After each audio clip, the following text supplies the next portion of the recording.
Very good morning student. तो हमने just chapter number 4 investment accounting finish किया है। अब मैं चैप्टर नंबर 2 स्टार्ट करूंगी and don't worry, chapter number 1 and 3 भी कंप्लीट किया जाएगा। ठीक है, तो अब पहले देखते हैं चैप्टर नंबर 2 जिसका नाम है इंटरनल रिकंस्ट्रक्शन। ठीक है, तो चलो पहले इंट्रो स्टार्ट करते हैं। नाउ चैप्टर हम सेकेंड देख रहे हैं। ओके, फोर्थ वन ऑलरेडी हमने कंप्लीट किया है। मेरे प्लेलिस्ट में जाकर देखो, सेमिस्टर फिफ्थ, वो आपको मिल जाएगा। Now, first we'll understand what is the meaning of reconstruction.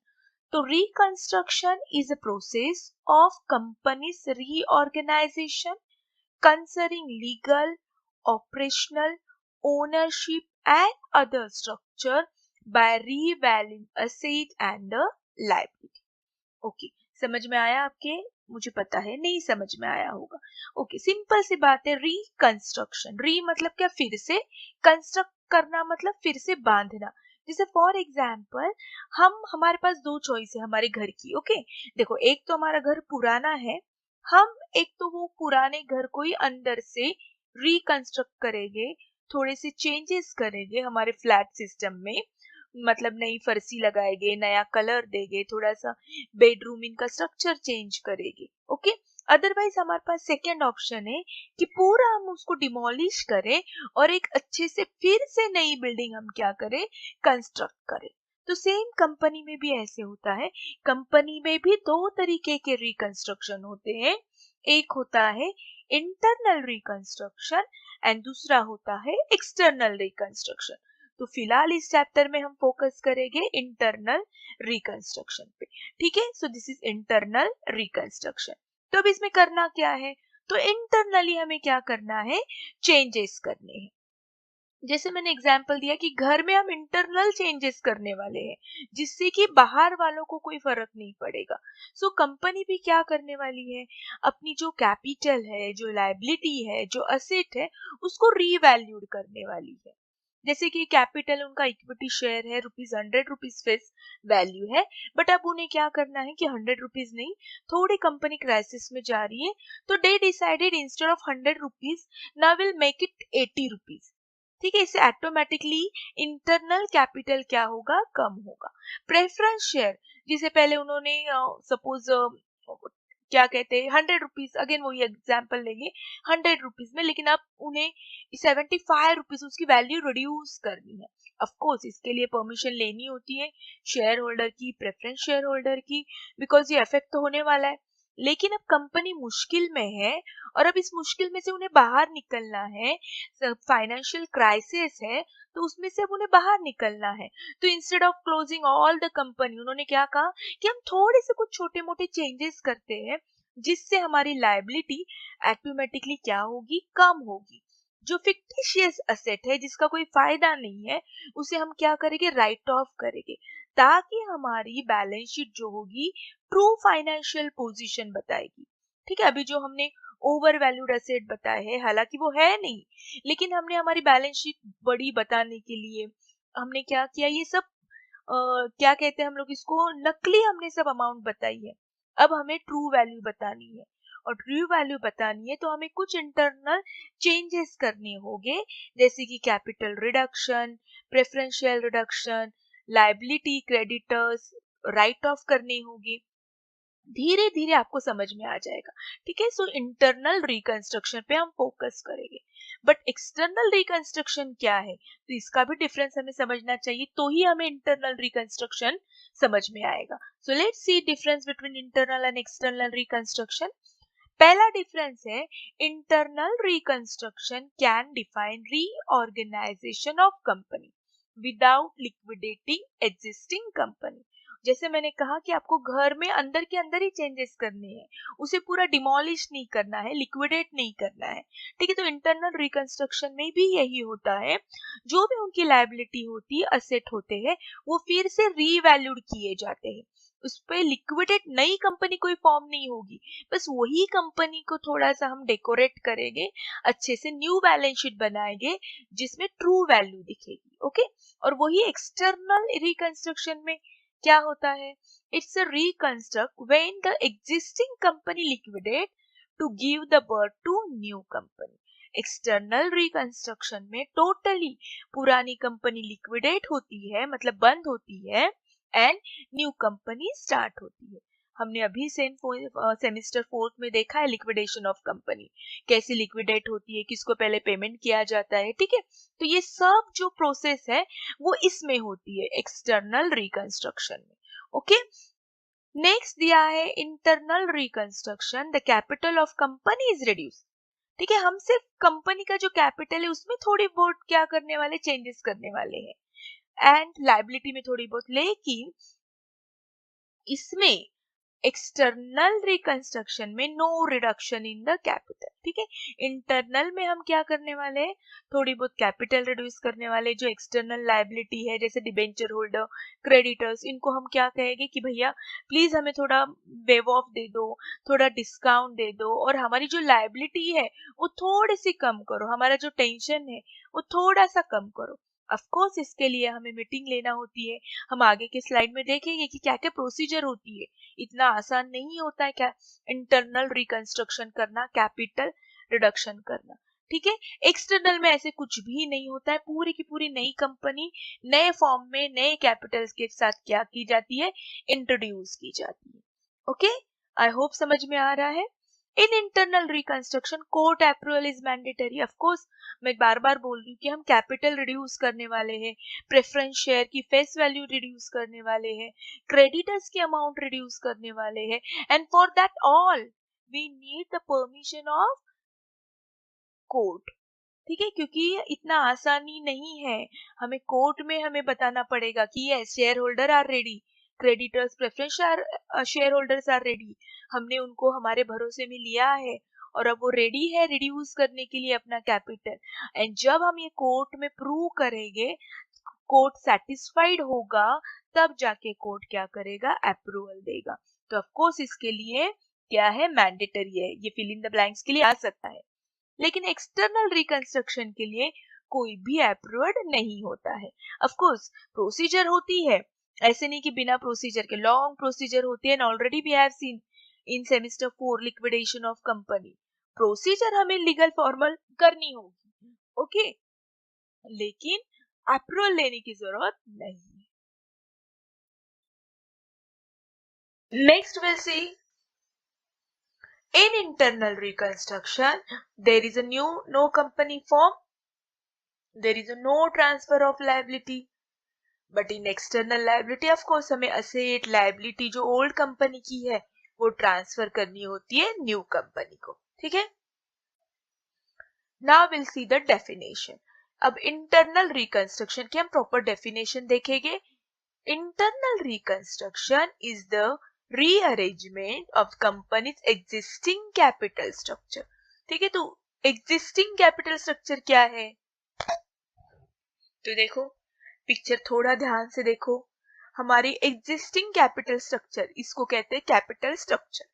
मतलब कंपनी कौन कौन से टाइप के कैपिटल इन्वेस्ट करती है। जैसे कि देखो 57% 100 में से 57 कैपिटल ये इक्विटी शेयर होल्डर से आया है। ठीक है, 15% ये लाइबिलिटी डेब्ट है बाहर के, 11% प्रेफरेंस शेयर होल्डर्स ने इन्वेस्ट किए हैं, और ये जो 7-8% में भी क्रेडिटर्स हो गए, डिबेंचर्स होल्डर्स हो गए, कोई बैंक लोन होगा। ठीक है, तो ये मे भी ये सब क्या होगा, हमारा कैपिटल स्ट्रक्चर। तो इस तरीके से कंपनी का कैपिटल स्ट्रक्चर है। लेकिन कंपनी के सीए ने अब उनको थोड़ी सी सजेशन दी है कि नहीं भाई, अब ये हमें कुछ तो, हम लॉस में जा रहे हैं, तो हमें अब कुछ तो बदल करना होगा हमारे कैपिटल स्ट्रक्चर में। ये दिखने के लिए तो बहुत अच्छा दिख रहा है लेकिन ये अच्छा नहीं है। देखो डेब्ट 15% है, 11% प्रेफरेंस शेयर है, ये भी एक्सटर्नल लायबिलिटी है। सो सी इन दोनों, इन सब की टोटल कितनी आएगी, 43%। तो 43% ये एक्सटर्नल लायबिलिटी है, तो हमें थोड़ा इनका प्रेशर क्या करना होगा, कम करना होगा। इक्विटी शेयर, इंटरनल कैपिटल भी जो है वो भी हमें क्या करना होगा, कम करना होगा। तो देखते हैं हमें क्या क्या करना होगा ये करने के लिए। Now features of internal reconstruction. Of course there is no requirement of new company. The process of liquidation does not take place. Current structure of company is rebuild, जैसे अभी मैंने कहा हमें चेंजेस करने पड़ेंगे कुछ कुछ. It helps optimize the financial resources and adjust the excess capital. तो ये जो अभी के पिछले स्लाइड में आपको दिखा, इतना बड़ा एक्सटर्नल लायबिलिटी 43% है. हालांकि ये कंपनी के लिए बहुत नुकसानकार है, ओवर कैपिटलाइज हुआ है, 57% इक्विटी हो गई है. तो अब हमें क्या करना है, थोड़ा कम करना है. मतलब सिंपल सा हम कहेंगे अगर हम ओवर वेट हो गए तो हमें क्या करना है, थोड़ा रिड्यूस होना है ना, कि मोटे मोटे होते जाना है. Of course not. तो हम अब ट्राई क्या करेंगे, रिड्यूस रिड्यूस हम हो जाए. सो सेम कंपनी भी ये जो ओवर कैपिटलाइज दिख रहा है बैलेंस शीट में, अब उन्हें क्या करना है, रिड्यूस करना है. ओके. अब इसकी जरूरत क्यों है, द नीड ऑफ अल्टरेशन. तो पहली जरूरत है, देयर इज एन ओवर और under valuation of asset and liability. देखो मतलब कुछ कुछ है ना, असेट एक्स्ट्रा अमाउंट बताइए, हालांकि उसकी जरूरत नहीं है हमें बताने की, ठीक है, लेकिन हमने ओवर वैल्यूड बताई है. जैसे फर्नीचर, फर्नीचर हमने खाली 30,000 बताई, हालांकि वो 5,000 की भी उसकी वैल्यू नहीं है, बट हम जबरदस्ती 30,000 बता रहे हैं. ठीक है, मतलब स्टार्टिंग स्टार्टिंग में हम हमारी एसेट हम ज्यादा बताने चाहते थे, इसलिए हमने ये सब कुछ बैलेंस शीट में बताया है. लेकिन जब अब हम फाइनेंशियल क्राइसिस फेस कर रहे हैं तो हमें समझ में आ रहा है कि नहीं बाबा, ये जो हमने बताया है over valuation of asset, under valuation of liability, ये सब कुछ क्या है, झूठा है, खोखला है. मतलब देखो जेब में पैसा नहीं है, लेकिन बाहर हम लोग बोलते हैं ना मेरे पास ये है, मेरे पास वो है, हालांकि जेब में पैसे है क्या, नहीं है. बस यहाँ पे भी वही प्रॉब्लम आया है कंपनी का, और अब उन्हें असली चेहरा पब्लिक को बताना है. ठीक है, और इसलिए उनको इंटरनल रिकंस्ट्रक्शन करना है. The company facing financial crisis इसलिए नीड है reduction in external liability. Of course जो एक्सटर्नल लायबिलिटी इतनी सारी है, थोड़ी सी रिड्यूस हो जाए तो हमारा टेंशन भी कम हो जाएगा. Okay. Then to save the organisation from unforeseen circumstance. Of course इतना सारा हमने झूठ बताया है, ओवर वैल्यूएशन बताया है, कभी अंडर वैल्यूएशन बताया है, जबरदस्ती से एक्सटर्नल लायबिलिटी बहुत सारी बताई है. तो अब इससे ऑफ कोर्स कभी ना कभी प्रॉब्लम आएगा. तो प्रॉब्लम पहले ही हमें क्या करना है, वो प्रॉब्लम से सेव होना है, वो कंपनी को सेव करना है. ओके. नेक्स्ट, अब प्रोसेस क्या है, हमें क्या क्या करना होगा. तो ऑफ कोर्स पहले फिर से एसेट रीस्टेट करने होंगे, उसकी फेयर वैल्यू बतानी होगी. लायबिलिटी भी थोड़ी सी रिड्यूस करनी होगी, क्रेडिटर्स के सामने जाके थोड़ा सा हाथ जोड़ के बोलना होगा कि थोड़ी सी लायबिलिटी कम करो, क्रेडिटर्स कम करो, थोड़ा डिस्काउंट दो, हम बहुत परेशानी में हैं, तो थोड़ी आप मदद कर लो. प्रेफरेंस शेयर होल्डर को हम हाथ जोड़ के बोलेंगे कि थोड़ा सा आपका रेट ऑफ इंटरेस्ट कम करो, जो 7% था वो उसको रिड्यूस करो, फेस वैल्यू थी उसको थोड़ा रिड्यूस करो. ओके. तो हम लायबिलिटी रीस्टेट करेंगे एंड बैलेंस शीट फिर ट्रू पिक्चर हम बताएंगे. ऑफ कोर्स इसके लिए हमें बहुत सारे पापड़ बेलने होंगे. ठीक है. In this scheme trading loss, fictitious asset, right of course देखो ये फिक्टिशियस असेट सिर्फ नाम के असेट होते हैं, जैसे कि preliminary expenses, profit and loss. ठीक है. Then undertaking expenses, this all are fictitious asset, ये हमने सीखा है सेमेस्टर 4 में भी. तो ये जबरदस्ती हम क्यों हमारे बैलेंस शीट में असेट साइड बताएंगे और हमारी असेट साइड हेवी करेंगे. तो हम इसको क्या करेंगे ना, सब राइट ऑफ करेंगे. अंडरस्टूड. फिर क्लेम भी हम सेटल करेंगे, थोड़े डिबेंचर होल्डर भाई साहब को बोलेंगे थोड़ा कम करो, क्रेडिटर साहब को हम बोलेंगे कम करो. तो इस तरीके से हम क्या करेंगे, कोशिश करेंगे कि ट्रू पिक्चर बताए हम. अंडरस्टूड. अपनी असली चेहरा बताए. अब इसमें क्या क्या, ये एक्चुअली तुम्हें इतना से नहीं आएगा, ये जस्ट आप रीड करो, थोड़ा वीडियो पॉज करो कि हमें क्या क्या करना होगा. तो of course approval bye article of incorporation में करना पड़ेगा, स्पेशल रिजोल्यूशन पास करना होगा, क्योंकि बाबा हम सबका शेयर होल्डर का कैपिटल रिड्यूस कर रहे हैं, प्रेफरेंस शेयर का, डिबेंचर होल्डर का कम कर रहे हैं, तो स्पेशल रिजोल्यूशन तो पास ही करना होगा. कोर्ट की परमिशन लेगी विद, ये ऐसा नहीं मनमानी कि हाँ चलो अब करते हैं. सो कोर्ट की परमिशन लेना होगी. ठीक है. रीपे करना होगा कुछ हमें डिपॉजिट, क्रेडिटर्स का कंसेंट लेना पड़ेगा कि भाई प्लीज हेल्प करो, अनाउंसमेंट करना होगी कि यस हमारी कंपनी कैपिटल रिडक्शन के थ्रू प्रोसेस से जा रही है, हमारी कंपनी इंटरनल रिकंस्ट्रक्शन कर रही है. तो ये पब्लिक अनाउंसमेंट करना होगा क्योंकि इसमें पब्लिक का पैसा है. ओके. सो नाउ मेथड्स क्या क्या होगी, तो मैं बार बार बोल रही हूँ कि हम अल्टरेशन ऑफ शेयर कैपिटल करेंगे, ठीक है, मतलब जिसका फेस वैल्यू 100 है 85 करेंगे, ठीक है, ऐसे थोड़े थोड़े हम अल्टरेशन करेंगे, अल्टरेशन मतलब चेंजेस करेंगे, variation of share holders right थोड़ा बहुत करेंगे, रिडक्शन ऑफ शेयर कैपिटल करेंगे। अब ये क्या है ना, जब आप प्रैक्टिकल प्रॉब्लम करोगे ना तो ज्यादा अच्छे से समझ में आएगा।